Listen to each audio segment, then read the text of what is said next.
Bismillahirrahmanirrahim. Assalamualaikum warahmatullahi wabarakatuh. Salam sejahtera bagi kita semua. Kami dari kelompok 7 Manajemen K yang disusun oleh Imari Rismulati, Diani Enda Astari, Safira Serenita pada mata kuliah Islam IPTEK. Pada kesempatan kali ini kami akan menyampaikan atau mempresentasikan bab 7 mengenai etos dan kode etik keilmuan. Pengantar, etos diperlukan sebagai semangat pencarian yang memotivasi pengembangan ilmu. Pengembangan ilmu tidak akan berjalan sekalipun dana dan fasilitas lain tersedia, bila tidak ada semangat pencarian pengetahuan sebagai motivasinya. Sementara kode etik diperlukan sepanjang proses pengembangan ilmu sejak awal sampai akhir, bahkan dalam penerapannya. Tanpa kode etik pengembangan ilmu bisa jadi tidak mempromosikan persamaan manusia, keadilan sosial, dan kesejahteraan masyarakat, tapi justru mempromosikan alienasi, dehumanisasi, konsentrasi kekayaan pada segelintir orang dan perusahaan lingkungan. Pembahasan. Poin pertama, etos keilmuan. 2. Kode etik keilmuan. 3. Wacana integrasi ilmu. Etos keilmuan. Bila kembali ke wahyu yang pertama yang diturunkan kepada Nabi Muhammad SAW dalam surat Al-Alaq ayat 1-5, nampak bahwa semangat keilmuan merupakan salah satu sisi dari dua semangat kembar. Sementara sisi lainnya adalah semangat tauhid. Semangat tauhid terlihat pada penyadaran asal-muasal manusia bahwa ia makhluk Tuhan yang diciptakan dari segumpal darah. Sementara etos keilmuan terlihat pada penyadaran etis bahwa Tuhan selain penciptaan juga pemurah yang memberikan ilmu pada manusia lewat hasil goresan penanya.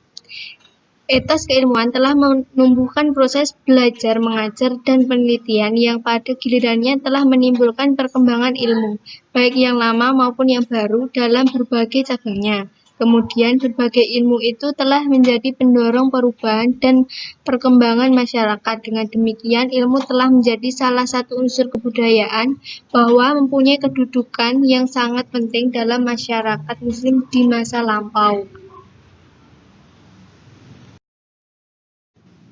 Dalam surat Al-Alaq ayat 1-5 yang berbunyi, Iqra bismi rabbikal ladzi khalaq, khalaqal insana min 'alaq. Iqra wa rabbukal akram, alladzi 'allamal bil qalam, 'allamal insana ma lam ya'lam, yang artinya, bacalah dengan menyebut nama Tuhanmu yang menciptakan. Ia telah menciptakan manusia dari segumpal darah. Bacalah dalam Tuhanmu lah yang maha mulia, yang mengajarkan manusia dengan pena. Ia mengajarkan manusia apa yang tidak diketahuinya. Kode etik keilmuan. Yang pertama, tauhid. Bermakna keesaan Tuhan. Allah itu esa, tidak mempunyai partner dan tidak ada satupun yang patut disembah kecuali Allah Subhanahu wa Ta'ala. Yang kedua, khilafah, bahwa manusia tidak mempunyai hak yang eksklusif terhadap sesuatu dan bahwa ia harus bertanggung jawab untuk memelihara dan melindungi integritas tempat di mana ia hidup dan menjalani kehidupannya.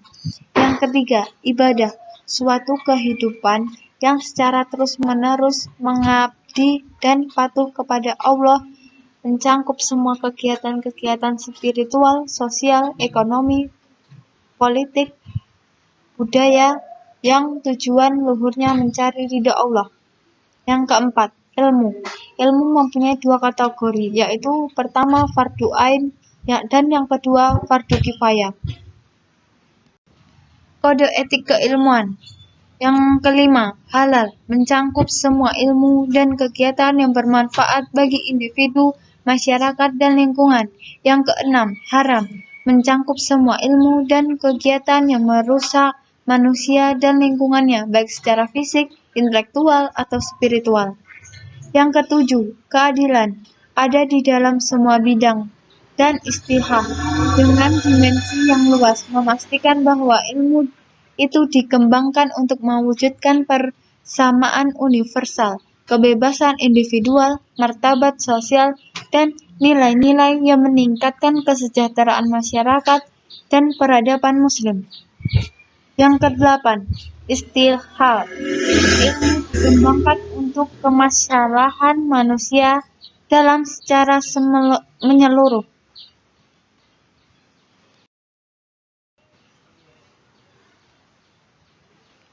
Kode etik keilmuan. Zulum. Pengembangan ilmu tidak menimbulkan penindasan bagi manusia, alam, dan lingkungan.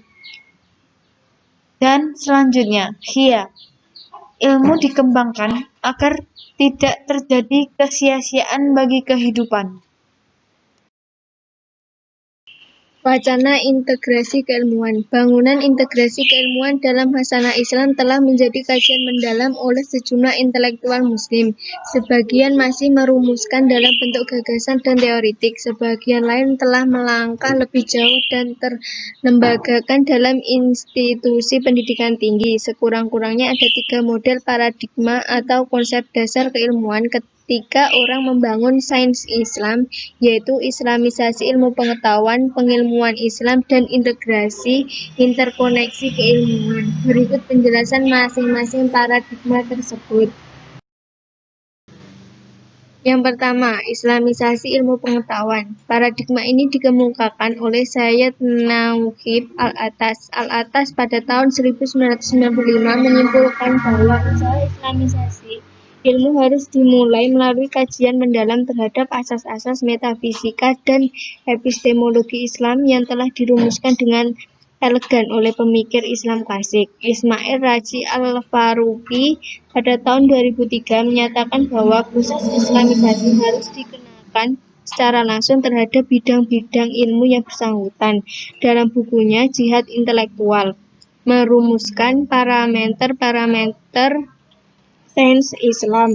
Pada tahun 1998, Sardar menyatakan bahwa umat Islam membutuhkan sains Islam karena kebutuhan prioritas dan perhatian masyarakat Muslim berbeda dari apa yang dimiliki oleh peradaban Barat. Umat Islam membutuhkan sains Islam karena suatu peradaban tidak akan sempurna apabila tidak memiliki suatu sistem objektif untuk memecahkan masalah yang dibingkai sesuai paradigma sendiri.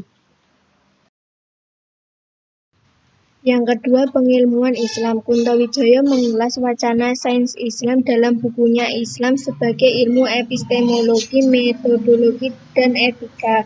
Tahun 2004, Kuntowijoyo memilih paradigma pengilmuan Islam. Mengapa? Karena orang Islam harus melihat realitas melalui Islam dan eksistensi humaniora dalam Al-Quran. Pertama, tugas itu dikerjakan oleh demistifikasi Islam. Di sini dikemukakan tentang perlunya Islam sebagai teks Al-Quran dan As-Sunnah untuk dihadapkan pada realitas. Kedua, mengapa orang Islam harus melihat realitas melalui Islam? Karena menurut ilmu budaya dan sosiologi, ilmu pengetahuan, realitas itu tidak dilihat secara langsung oleh manusia, tetapi mulai takbir atau konsep, budaya simbol, dan persetujuan masyarakat. Ketiga, adanya pengakuan faktor manusia. Tanpa adanya faktor manusia, konstruksi tidak hanya ada 2, Kholiyah dan Hauniyah, tetapi ada 3, Kholiyah, Hauniyah, dan Nafisiyah. Tanpa humaniora, ilmu tidak akan menyentuh seni filsafat, sejarah, antropologi, ilmu politik, dan lain-lain. Integrasi interkoneksi. Paradigma ini digagas oleh M. Amin Abdullah tahun 2000. Ia mencoba mentrialogikan antara lain nilai-nilai subjektif, objektif, dan intersubjektif. Menurut Amin Abdullah, integrasi interkoneksi merupakan trialektika antara tradisi teks atau hadarat an-nas, tradisi akademik ilmiah atau hadarat al-ilmu, dan tradisi etik kritis atau hadarat al-falsafah, epistemologi integrasi interkoneksi, M. Amin Abdullah secara sistematik terangkum dalam gambar dan skema berikut. Skema integrasi interkoneksi menurut Muhammad Amin Abdullah. Dalam jaring laba-laba, layar pertama adalah Al-Quran dan hadis sebagai sumber normatif Islam dengan berbagai pendekatan, metode, dan fokus objeknya pada layar kedua. Layar ketiga berupa ilmu-ilmu tradisional Islam, yakni tafsir, hadis, kalam, fiqh, tasawuf, dan lain-lain. Ilmu-ilmu keislaman pada layar ketiga menggunakan perspektif ilmu-ilmu pada layar keempat seperti sejarah, filsafat, psikologi, sosiologi, dan lain-lain. Interkomunikasi antar layar dan antar disiplin dalam suatu layar akan mendinamisir ilmu-ilmu baru dan tidak cukup hanya di dalam internal keilmuan belaka, melainkan pengembangan keilmuan Islam tersebut harus menyentuh layar terakhir, yakni isu-isu aktual dan kekinian seperti pluralisme, agama, hukum internasional, demokrasi, gender, dan lain-lain. Penjelasan skema Muhammad Amin Abdullah. Lingkar 1 dan 2 disebut sebagai ulumuddin yang merupakan representasi dari tradisional lokal keislaman yang berbaris pada bahasa dan teks-teks atau naskah keagamaan. Lingkar 3 disebut sebagai al-fiqh Islami sebagai representasi pengumpulan humanitas pemikiran keislaman yang berbaris pada rasio intelek. Sedangkan lingkar 4 disebut dirasat Islamiyah atau Islamic Student sebagai kluster keilmuan baru yang berbasis pada paradigma keilmuan sosial kritikal komparatif lantaran melibatkan seluruh pengalaman umat manusia di alam histori empiris yang amat sangat beraneka ragam.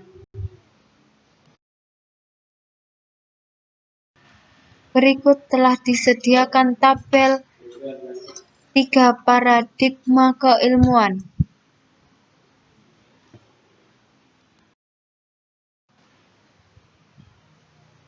Menurut pendapat ulama, menurut Mahdi Ghazali dalam bukunya yang berjudul The Holy Quran and Series of Natural tahun 1986 memberikan jawaban konkret bahwa ilmu yang harus dicari atau dipelajari adalah A.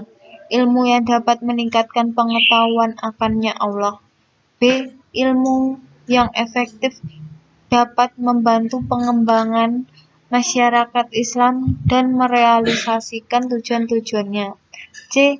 Ilmu yang dapat membimbing orang lain ke jalan yang benar. D. Ilmu yang dapat memecahkan berbagai problem masyarakat.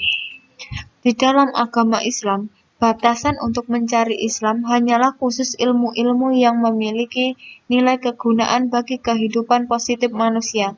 Islam melarang umatnya menuntut ilmu yang bahayanya lebih besar dari manfaatnya. Ali bin Abi Thalib mengatakan tidak ada kebaikan dalam ilmu yang tidak bermanfaat. Ilmu itu lebih banyak dari apa yang dapat diketahui seseorang. Maka dari setiap ilmu itu ambillah sebagian yang paling berguna.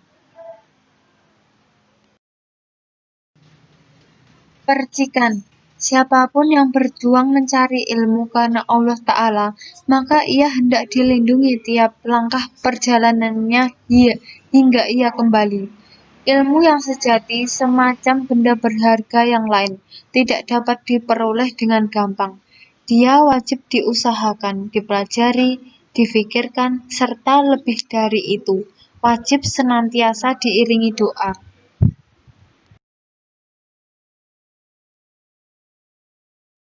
Sekian presentasi dari kami, semoga apa yang kami sampaikan bermanfaat pada kita semua. Kurang lebihnya mohon maaf. Wassalamualaikum warahmatullahi wabarakatuh.